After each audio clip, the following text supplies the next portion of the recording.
కోపము మానము, ఆగ్రహాన్ని విడిచిపెట్టింది. ఈ లోకంలో చాలా మంది కోపం వస్తే నేను మనిషిని కాదు. దేవునికి స్తోత్రం. ఈ కోపం వల్ల ఇద్దరు కయ్యూను, హేబేలు ఇద్దరు అన్నదమ్ములు అన్నమాట. దేవునికి స్తోత్రం. ఈ ఇద్దరు అన్నదమ్ములు అయితే హేబేలుని దేవుడు దీవించాడు, తమ్ముడు. కయ్యూని దీవించలేదు. కనుక కయ్యూను ఏం చేసినా కానీ వ్యవసాయం చేసినా లాసే వచ్చేది. ఈ మంద కాసినా లాసే వచ్చేది. ఎందుకని లాస్ వచ్చిందంటే కయ్యూను అన్నీ కూడా తాలు గింజలు, తప్ప గింజలు, తర్వాత గుడ్డాటిని, కుంటాటిని దేవుడికి ఇచ్చేవాడు. హేబేలు శ్రేష్టమైన వాటిని, మంచి ధాన్యాన్ని దేవుడికి ఇచ్చేవాడు. మంచి గొర్రె పొట్టుల్ని దేవుడికి ఇచ్చేవాడు. అందుకని దేవుడు పైనుండి చూశాడు. దేవుడి స్తోత్రం. చూసి అతన్ని దీవించాడు. నా తమ్ముడు నాకంటే మించిపోతున్నాడు కనుక అతనిలో కోపం వచ్చేసింది, ఆగ్రహం వచ్చేసింది. తన తమ్ముడు ఏం చేశాడంటే చంపేసింది. దేవుడికి స్తోత్రం. చంపేసి భూమిలో కప్పెట్టేసింది. ఈ యొక్క హేబేలు యొక్క రక్తము దేవుడికి మనపెడుతుంది. అయ్యా నాకు న్యాయం తీర్చు ప్రభువా, నాకు న్యాయం తీర్చు ప్రభువా, న్యాయం తీర్చు ప్రభువా అని అది మనపెడతా ఉంటే ఆ దేవుడే దిగి వచ్చింది. దేవుడికి స్తోత్రం. దేవుడే మాట్లాడుతున్నాడు. కయ్యూను, నీ తమ్ముడైన హేబేలు ఎక్కడా అని అడిగాడు. అయ్యా నీ తప్ప అయిపోయింది, నేను పాపం చేశాను, నా తమ్ముడు నేను చంపేశాను, ఒప్పుకుంటే బాగానే ఉండేది. ఏం చేసిందంటే నా తమ్ముడు నేను కాపలాదారినా, నా తమ్ముడు ఎవరు నాకు తెలియదు, నా తమ్ముడు ఎవరు ఏం చేశారు నాకు తెలియదు అని చెప్పి అబద్ధమాడింది. కనుక దేవుడు శపించాడు. దేవుడి స్తోత్రం. ఏమని? నువ్వు వేసుకున్న పంట పండదు, నీ పశువులు వృద్ధిలోకి రావు, నువ్వు దేశ దిమ్మరమై తిరుగుతావు అన్నట్టుగా చూస్తున్నాం. దేవుడికి స్తోత్రం.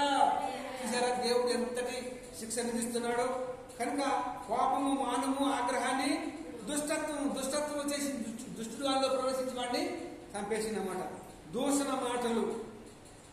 అరే నన్ను దీవించలేదు కానీ నన్ను దీవించాడురా అని చెప్పి తమ్ముడు దిట్టేవాడు అన్నమాట, దూషించేవాడు అన్నమాట. నోటి బూతులు మాట్లాడేవాడు. కనుక విసర్జించి అబద్ధములకు దూరంగా ఉండి అబద్ధమాడు. మీ తమ్ముడు చంపిన వారంటే నేను చంపలేదు, నాకు తమ్ముడు ఎక్కడ ఉండవు నాకు తెలియదు అన్నాడు. దేవునికి స్తోత్రం. ఈ లోకంలో ఎన్ని అబద్ధాలు ఆడుతున్నాం చూడండి ఒకసారి మనం. దేవునికి స్తోత్రం. మనము అవివేకులము, అవిధేయులమును, మోసపోయిన వారము, నానా విధమైన దుర్భోగములకు దాసులమైంది, దుష్టమునందరూ అనుసరించు అసూయ ఎందును కలహములాడుచున్నాము.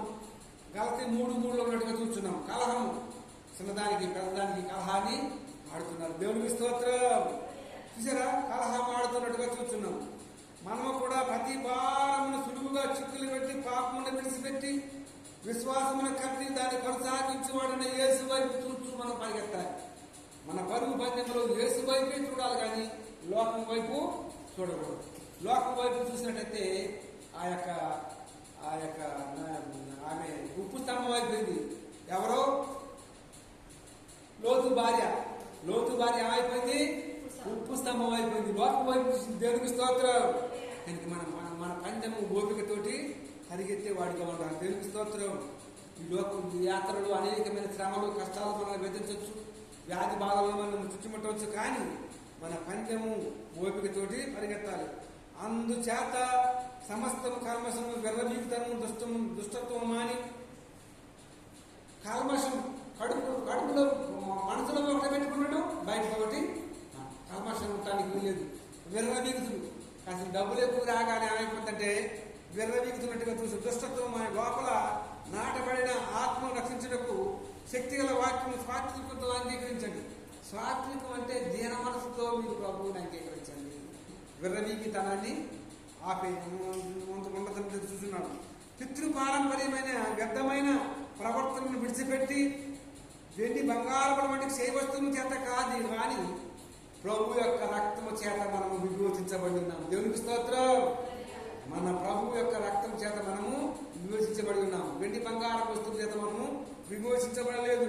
కనుక మనము ఒక్క వాంతి చేసి కచ్చితంగా తిరిగి లాగా తింటుంటుందో మనము కూడా మన పాత జీవితాన్ని మరలా దాన్ని దులుకోవడానికి వీలేదు. పంది వలె శుభ్రముగా కడగబడి, అయినప్పటికీ దాని యొక్క బుద్ధి మారుతుందా? ఎక్కడ మురిగిపడి కలబట్టి అక్కడికి వెళ్ళి వణుకుతుంది. దేవునికి స్తోత్రం. అట్లా వలె మీరు ఉండొద్దు. పావురం వలె కపటం లేకుండా, కల్మషం లేకుండా ఉండాలి. కనుక ఈ కొద్ది మాటలు కృష్ణాపర్ 820 ఛానల్ సబ్స్క్రైబ్ చేస్తే కోరుతున్నాను.